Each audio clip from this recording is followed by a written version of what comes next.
Salut les petits loups. C'est Sébastien, la ferme Télépousse à Plévin. Je voulais revenir un petit peu sur la greffe à l'anglaise, compliquée. Bah oui, on sait bien que les anglaises peuvent être compliquées. La barrière de la langue, tout ça, tout ça. Sur un petit détail qui a toute son importance dans l'anglaise, c'est l'entaille que vous faites. Donc vous vous rappelez, l'anglaise compliquée, en fait, pour faire de la greffe, hein, il y a le greffon. Hop, ça on va dire que c'est le greffon, ok? Vous le voyez? On vient lui faire une entaille, et puis après il y a le porte-greffe. Et pareil, on vient lui faire une entaille. Donc là, je vais vous prendre cet exemple-là. Bon, l'anglaise toute simple, ça serait de réussir à assembler ça. Ce qui est très compliqué parce que l'humain, quand il est à peu près bien fait, il a deux mains. Donc là, il lui en faudrait une troisième pour faire ça, pour assembler ça. Donc on a inventé l'anglaise compliquée pour ça, et je vous rappelle l'entaille. Alors le problème que j'ai repéré, moi, c'est que souvent dans les livres, ou même dans les formations et tout ça, l'entaille, elle n'est pas bien expliquée, et souvent pas bien dessinée. Regardez, j'ai fait un dessin. Souvent, on vous préconise de faire ça.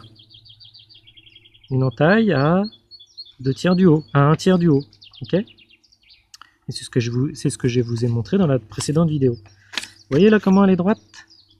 Bon, ça en fait ça marche pas bien si on fait ça. Je vais vous montrer. L'idéal c'est de faire ça. Vous voyez? Alors si on se met dans l'autre sens bien sûr. Vous voyez la différence? Il faut chercher à venir rentrer là pour faire juste une petite languette. Alors je vais vous montrer la différence. Hop. Je vais vous faire les deux cas. Premier cas quand on est tout droit.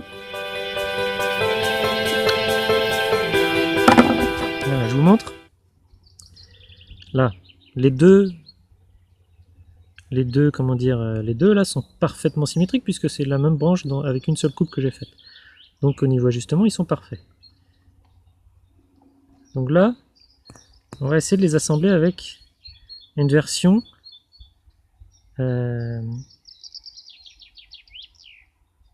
avec une coupe droite. Alors ça va faire à peu près le boulot, hein. Néanmoins, vu que le but c'est de rejoindre des cambiums, c'est-à-dire les parties de circulation de sève, on voit bien en fait qu'on en perd pas mal. Alors j'essaie de vous mettre ça bien en face. Vous voyez les trous là qu'il y a tout là?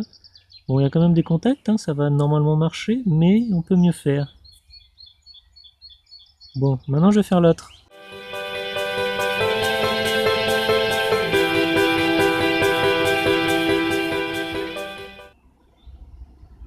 Bon, elle n'est pas super clean.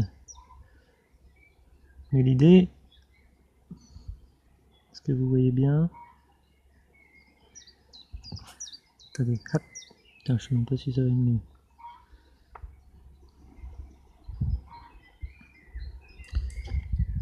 Alors, je mets les deux l'un à côté de l'autre. Donc là,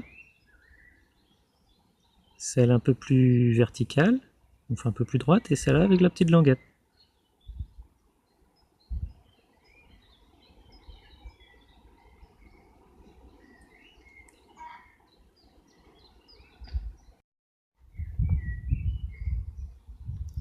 Là, je l'ai fait sur un vrai, pas juste un truc d'exemple.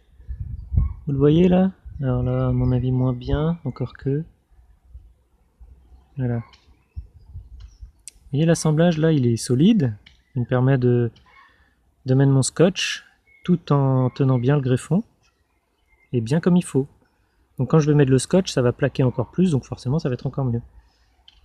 La différence avec l'autre bout que j'ai pas gardé, mais voilà.